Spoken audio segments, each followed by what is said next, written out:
Well, greetings and salutations, everybody. Welcome to AMC Mailbag, the all-mailbag installment here on AMC Movie News, where all we do is take your mailbag questions. My name is John Campia. I'm the editor-in-chief of AMC Movie News, and I am so happy to once again have my friend Kat Ensley joining us today. She's going to be helping me out with the mailbag questions and all the stuff you guys send in. How you doing, Kat? I'm doing well, John. How are you? I'm doing exceedingly well, thank you. Lovely. Big week in movies. We had, first of all, a couple of really big, wonderful movies playing in AMC theaters right now, but also, of course, earlier this week, the unplanned, the oops, if you will, Avengers Age of Ultron trailer launched. Ooh. I've probably seen it about 400 times now. I'm not really sure. I've lost count, but very, very exciting times. But anyway, as I was saying, guys, this is all about your mailbag questions. What we want you to do is, if you have a topic or question you'd like us to address on AMC, either Mailbag or Movie Talk during the week, email your questions in to @amcmovietalk@gmail.com, and maybe you'll see your question asked. For now, we've got, I think, 8 questions lined up today, so let's get to the first one. All right. Well, very first question comes from Joshua Levesque.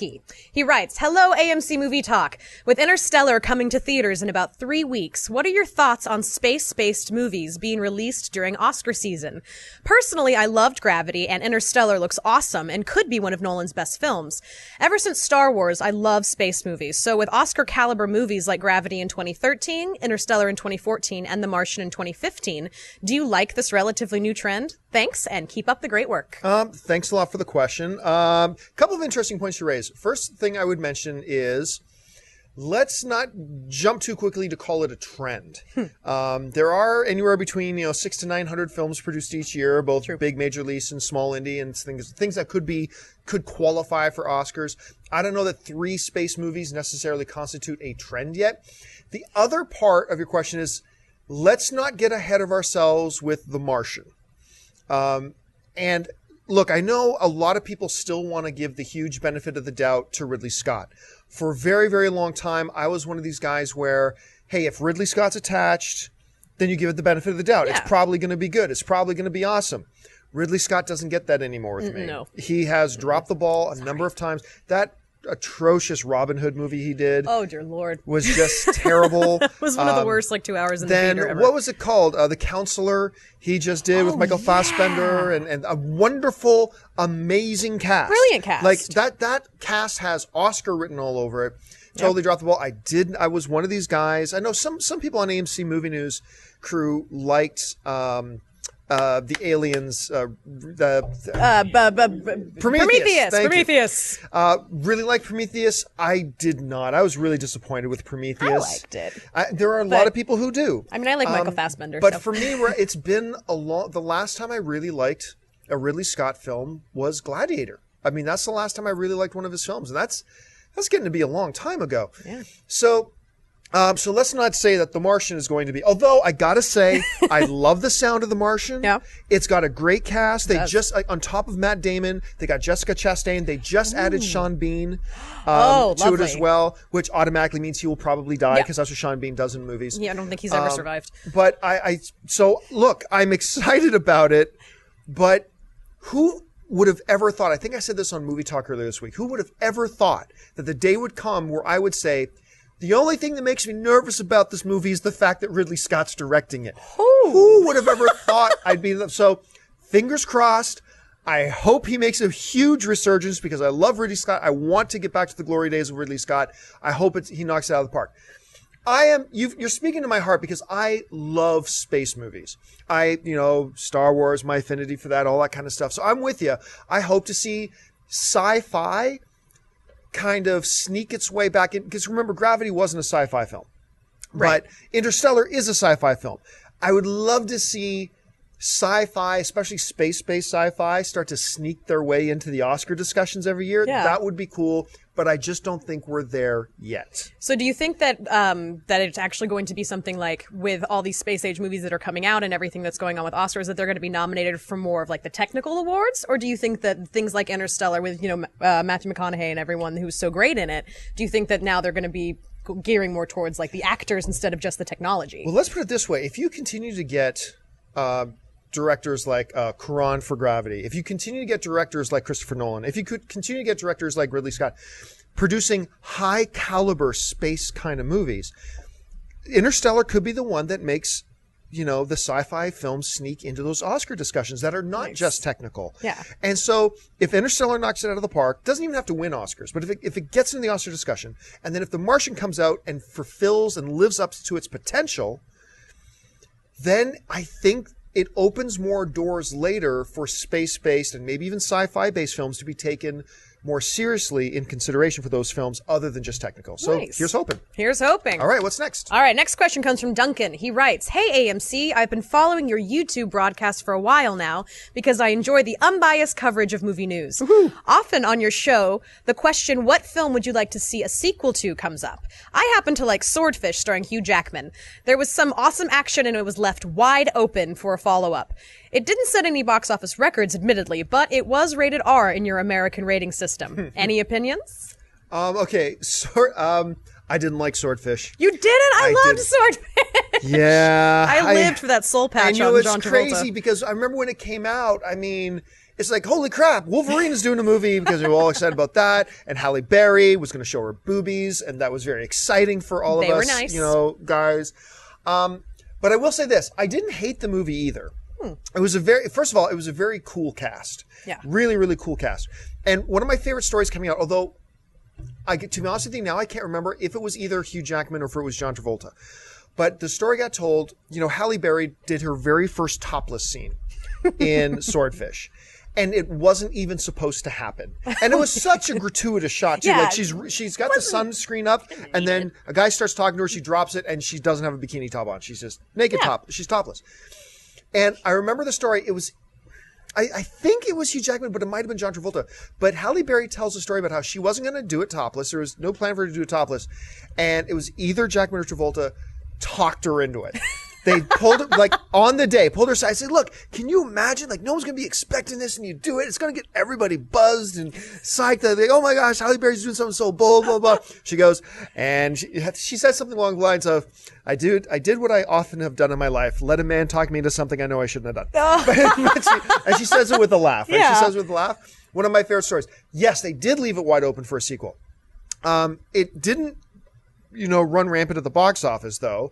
And it's been a while. If there has been no talks about sequels up to now, you ain't gonna see it. And here's the other thing: Hugh Jackman is not about to get less busy with all the stuff that he does either. So I can't see it happening. Is there any movie that, off the top of your head, that you would really like to see have a sequel come out in the next couple of years?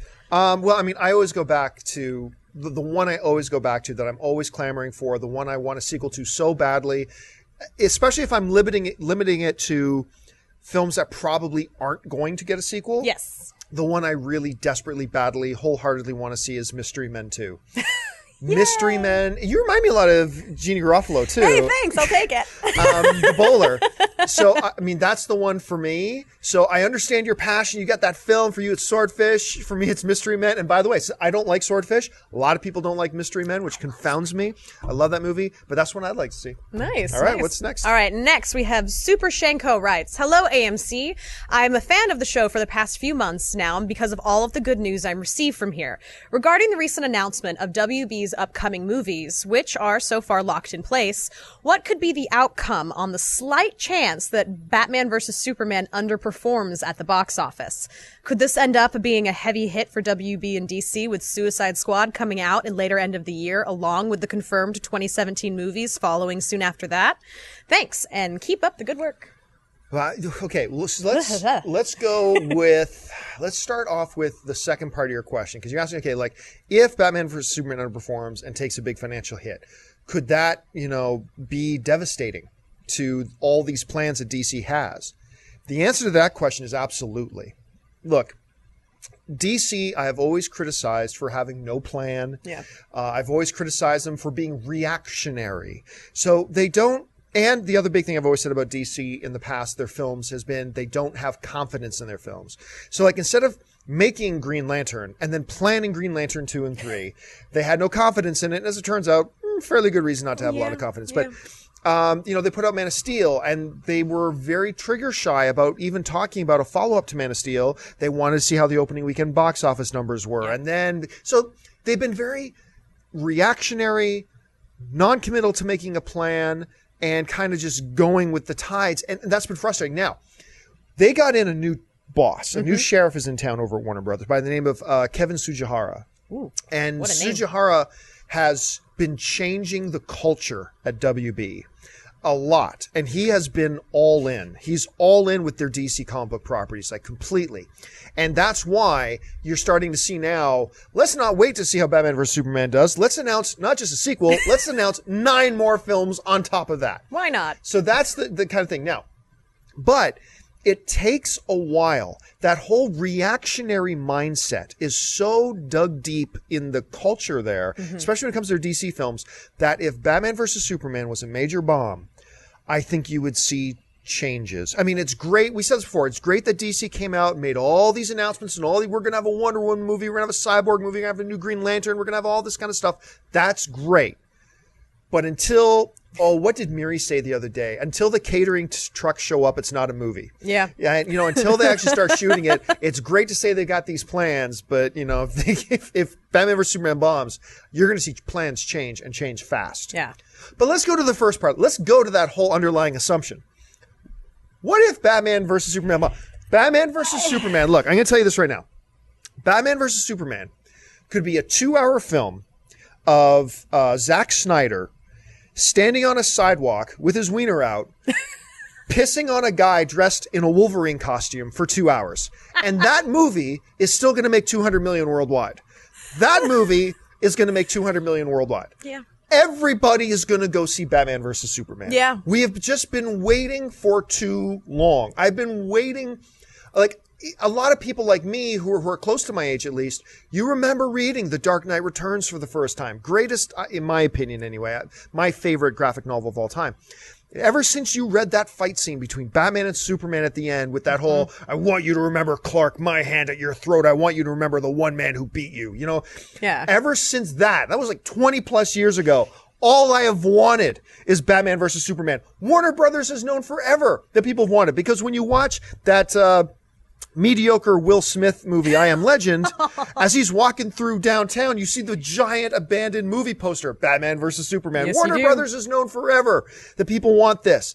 This movie could be a giant bag of crap and it's still going to make money. Yep. People are going to go see it. People are going to go check it out. We've been waiting for too long. And, I thought Man of Steel was brilliant. I love that it. film.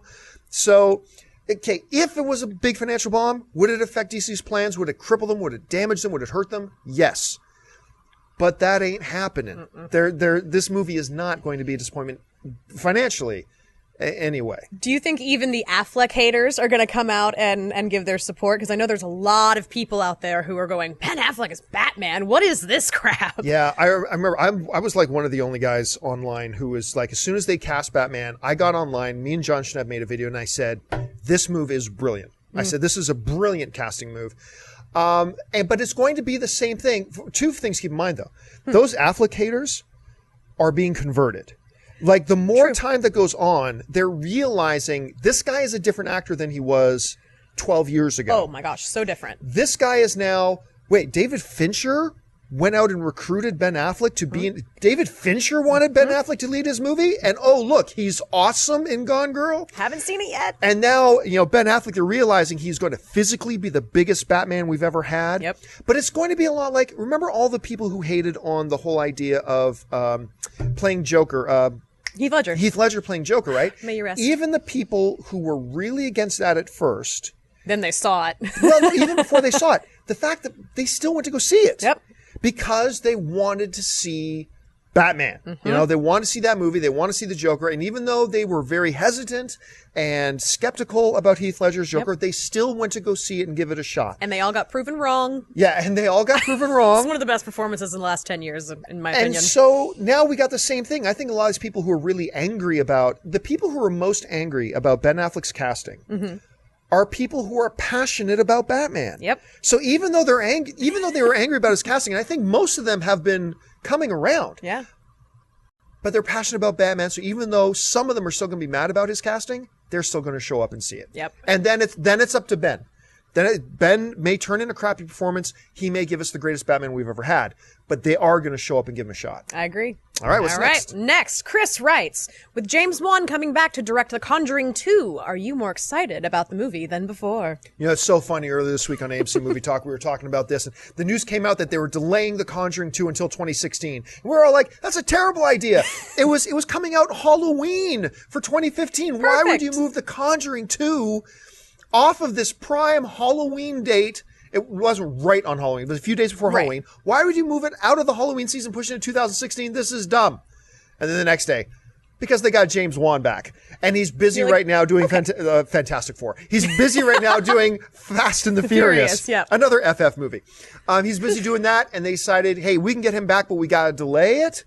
Then you delay it. Yep. James Wan has proven, especially when it comes to horror, he's kind of the man right now. Yeah. He's really good. And I'm fascinated to see what he does with Fast and the Furious. Like, really that's good, a totally change of gears for him, right? But here's the interesting thing. We talked about this on Movie Talk this week. This is a big change of tune for James Wan. Because it wasn't that long ago that James Wan was telling us, yeah, I'm kind of done with horror films right now. Maybe someday I'll come back, but I want to explore other creative things. I want to try other types of movies. I'm done with horror. Yeah. And then all of a sudden you hear that beep, beep, beep. Oh, that's the dump truck full of money they're pulling up to his house. Suddenly he's all about horror again. But I'm super glad he is, because I really enjoyed the Conjuring. I thought that was a really fun horror movie. I haven't had that much fun with a horror movie in a number of years. And so for him coming back doing a sequel, yes, it increases my I was about to say, for it. just saying that name out loud, I just saw your face go, hee! Yeah, like you look like a little boy very at Christmas excited about time. it. So I guess that answers that question. All right. We are very excited about Conjuring 2. What's next? All right, next we have Keaton Scott writes, hey guys, love the show. I've been following you since the early days and I'm pumped for Phase 3. My question is in regards to the Oscars. Do you feel that an actor who continuously puts out Oscar caliber performances can eventually hurt his chances at winning?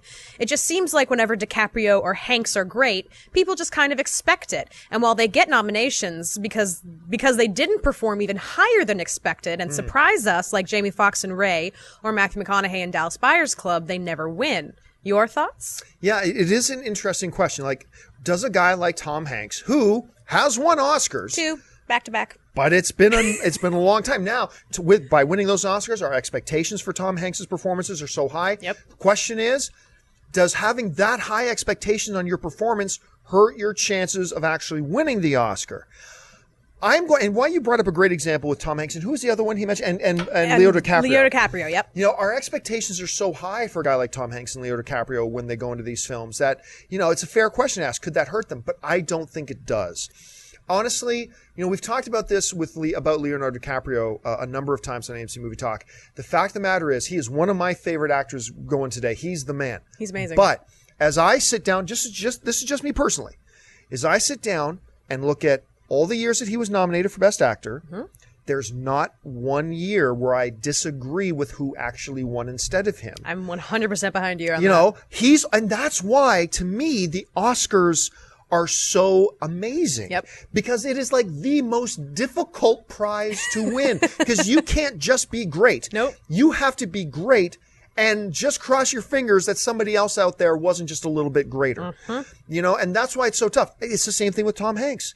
Yeah. Tom Hanks is a god. He's brilliant. Right? He can do no wrong. But as I look over the 2 or 3 films he's been nominated in since he won his 3, 2. yeah. Okay. He's been nominated for 3. Since he's won his 2. Yes. Right. Absolutely. There's not one of them that I sit back and look at and go, oh, he absolutely should have won that year over the person who does. It hasn't happened for me. Nope. Plus, if that was the case, Daniel Day-Lewis wouldn't have those trophies on his mantle right now. He's got 4, right? 3 or 4. Hey, fact check. Fact check. How many Oscars has Daniel Day-Lewis won? I think it's 3 because I know My Left Foot, There Will Be Blood, and Lincoln. Yeah. So I can't remember if there was a 4th one or not. I know he's been nominated more times than that, but I don't think he's won. Right. And so I don't remember. If you going into Lincoln, Yeah. with being played by Daniel Day-Lewis, you know the expectations are like way up here, right? You know the expectations are high. Couldn't be higher. Nope.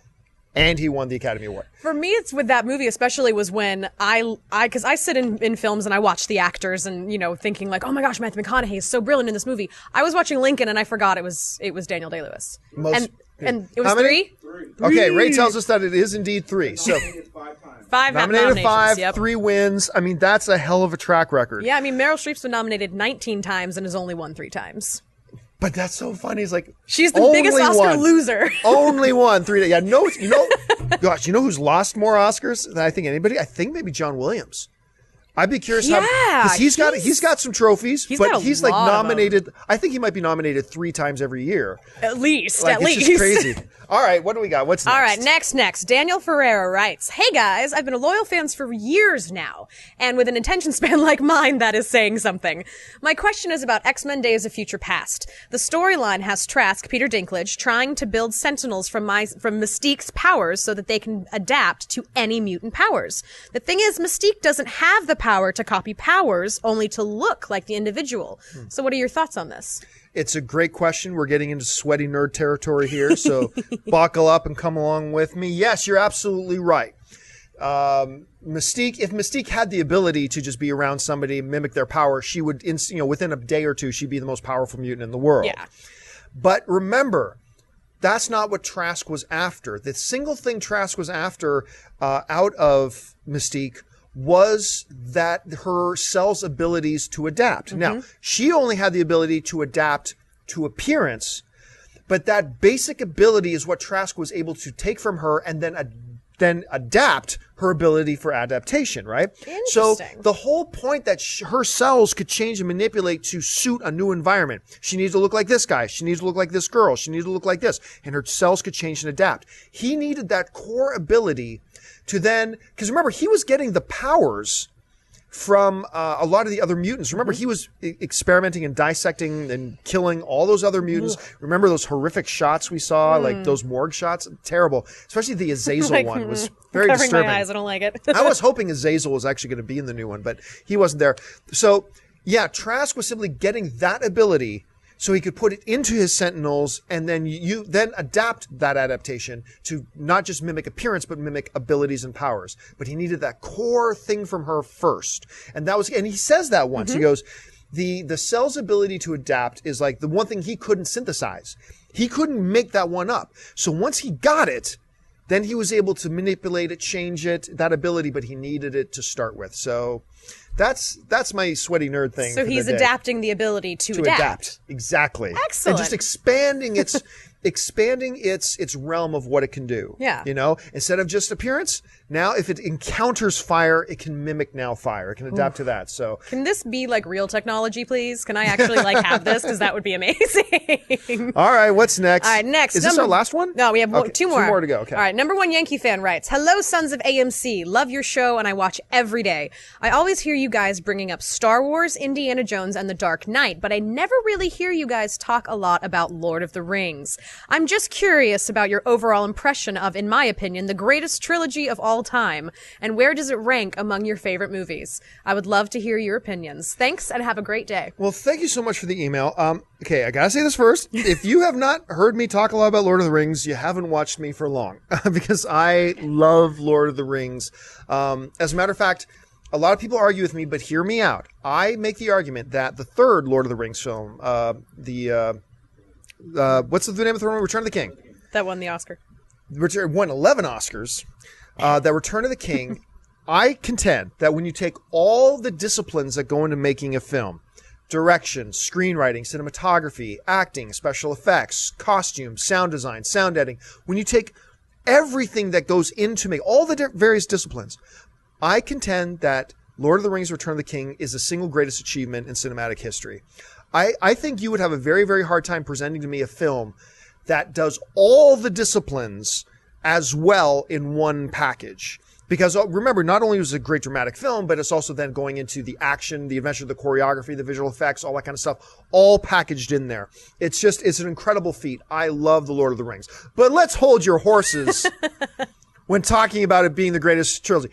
Nothing will ever be the greatest trilogy so long as the original Star Wars trilogy exists. That was going to be my question. My question to you was going to be, what's your favorite trilogy then? Yeah, the greatest trilogy forever and always, amen, is going to be Star Wars. Make no mistake about it. But it's funny.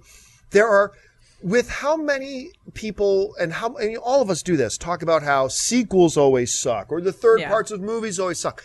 there are really a lot of great trilogies. There are great trilogies. Return of Jedi is my favorite of the three. It is also my favorite of the three. Yes. There's more little Ewoks for me to squeeze.